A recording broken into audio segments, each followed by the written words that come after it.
Good morning, good afternoon, good evening to you all wherever you are. Welcome to the channel. My name is Modine and this is Rabbit and More. I'm a passionate rabbit farmer. I enjoy farm visitations as well as interaction with other farmers and also to bring you the little I know.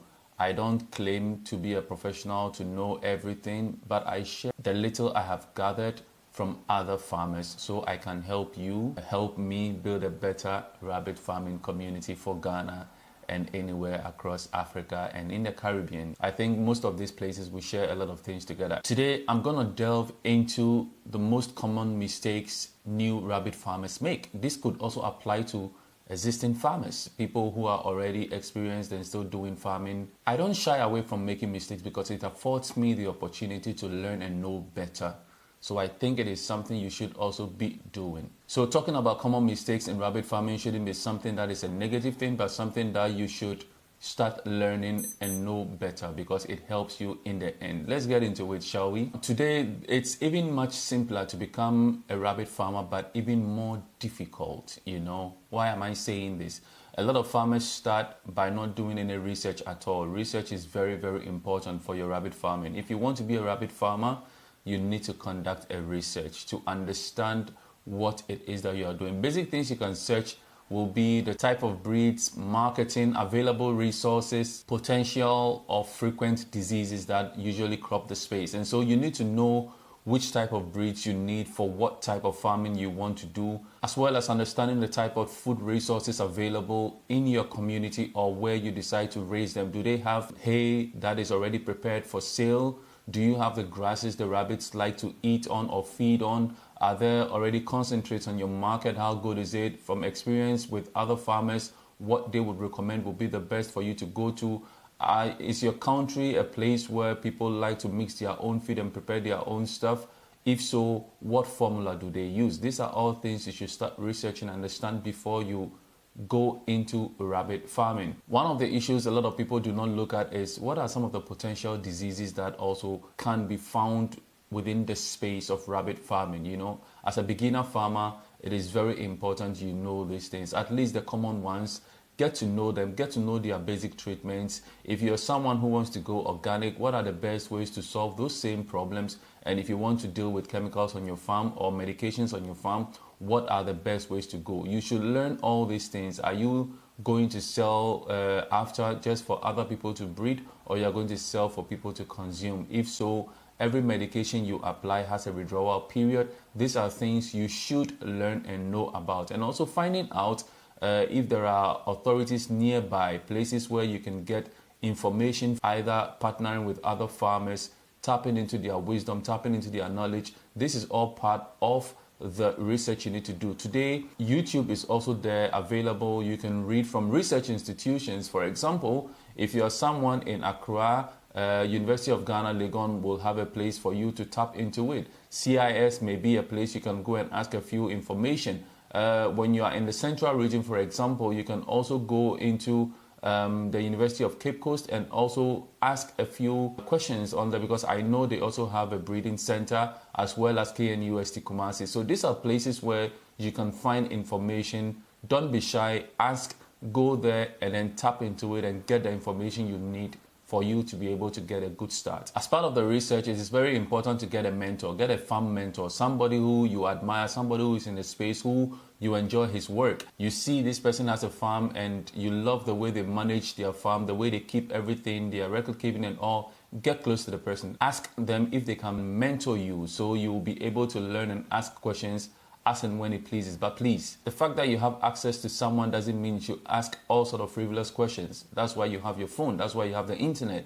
There are certain things you should ask. And when there are certain specific questions pertaining to your region, to your area, to raising rabbits, then you can ask and seek for the experience of these people to guide you through. Right from the get-go, you should be looking into marketing. How are people already selling rabbit meat around you? How will you sell your rabbit? Is there a gap in the market where you can fill? Is there something unique you can do other than what other farmers are doing? Do you think you are someone who will be able to just sell easily? Knowing yourself and understanding the market and knowing the market that exists will help you a great deal. Not that you start and later complain that there is no market. It's very important. This all falls under research. So it is very important as a farmer to conduct proper research before getting into the farming. This could be basic things, but they are very, very important. To my second point, one of the things that bothers me a lot is a lot of people getting in touch with me, beginner farmers, and they just want to buy adults directly. People go in there,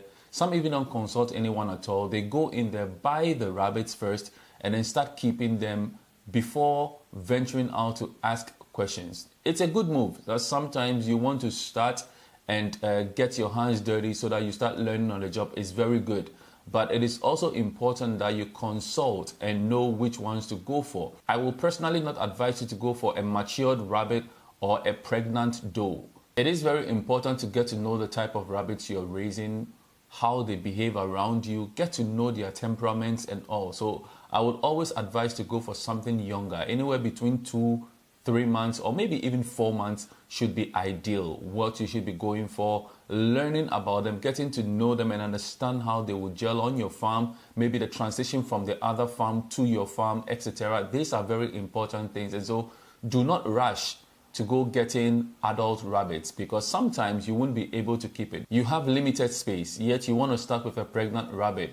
And if on the first count they litter about 9 or 10 or even 7, how are you going to create proper room to take care of them? You need to be sure about some of these things. Start small, take something you can contain, young ones, and try to understand their way of life and how it will fit to yours. It is very important. Now, one of the common mistakes a lot of new farmers also do, or even some old farmers, they tend to place the male rabbit, which is the back, and the doe together in a cage for mating purposes. They just leave them for a number of days. Some leave them for 4 days, 3 days, some even for a whole week, just so that they can get pregnant. Now, it is not the best practice, because for proper record keeping, you need to document when the mating occurred, right? If you give yourself a 1 week time window, it will be very difficult for you to know when to place the right time to place the litter box in the cage to the expectant doe. So these are some of the things you should know. It is always better to stand by them, do it at an appropriate time, maybe early morning or in the evening where the sun is down, and then try to observe them. Have maybe a good, if you've tested the male and you know that the male is potent, 1 good successful fall is enough. But usually a rule of thumb is 3 times or maybe 2 times. You see them fall successfully, and then you can separate them and record that date as the date you mated them. This is very important for your record keeping, and it goes a long way to account for proper documentation, because once you know when you mated them, it becomes easier for you to calculate their expected litter day. If you're out there enjoying this conversation so far, let me know what you think. What are some of the common mistakes I haven't covered so far? We are all learning. There are things maybe I may say you may not agree with me. Let me know in the comment section below. And if you have something I haven't mentioned, let me know in the comment section below. Let's learn, let's enrich our space with some knowledge and share freely so that we can help grow this rabbit farming community. Now, the next point I'm going to tackle will be proper housing. Now, when it comes to housing, I'm not saying you should go spend a whole lot of money. I don't want you to spend a fortune on building proper housing for your rabbits. If you have and you can, please do the best you possibly can. But for those of us who would go out there to salvage materials like wood from building sites and all, and trying to make use of what we have to start, it is very important that you guide yourself to the proper limits and sizes to which the rabbits may find themselves. It is also very important that you protect the edges well, you protect the rabbit cage well, so that prey will not get in contact with your rabbits to harm them. Remember, once you decide to start a rabbit farm, their security should be your top priority. You should care for them. You should think about their well-being every single day. Those things must be very important. Their health, they are very clean animals, so you need to give them proper ventilation. However you are building the cage or the hatch, you need to make sure that it has proper room for ventilation. Where you position it, they should get enough air. I mean, if you live in a place where you don't have air, how do you feel? You should think about the rabbits in the same vein.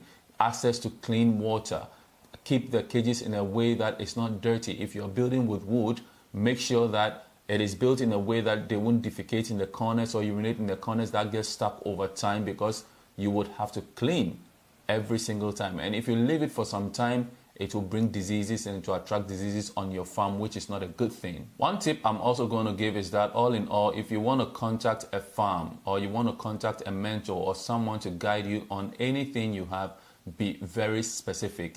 Just don't contact people and just tell them, hey, my rabbit is sick, I found this thing, this. Give farmers proper description. People who would potentially help you, give them proper description, if possible, with a video and a picture, and tell them exactly what happened so that they can also help you. In basic terms, in order for you to get the proper answers or proper help, you need to give proper description of what your problem is so that others can be able to help you. Now, we have a farming community on Telegram, and we also have Clubhouse where we meet every Fridays. But for Telegram, it's every day. You can bring your questions over there. There are amazing farmers on there, well knowledgeable, who would guide you to everything that you have. But like I said, the first point of call for you as a farmer is to be able to conduct proper research.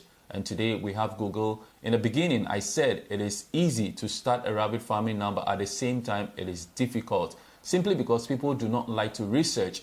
You have the tools in your hand to research, but for some reason, people just don't want to do that. And so if you want to take rabbit farming as something very personal, something serious that you want to do and get gains from it, you should learn proper research techniques, and it will help you. Join communities, interact with other farmers, and ask. Whenever someone says something and you see it, go out there, conduct your own research. Don't just run with whatever they say.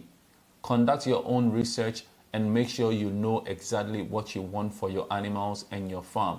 And with time, your experience will be good for someone else starting out. I hope you enjoyed this one. My name is Modine. If I added value to you today, do consider to subscribe to the channel, like and share this video to other people so they will also see what we are doing here or what an amazing community we have right here. Have a good one and happy farming to you all. Ciao.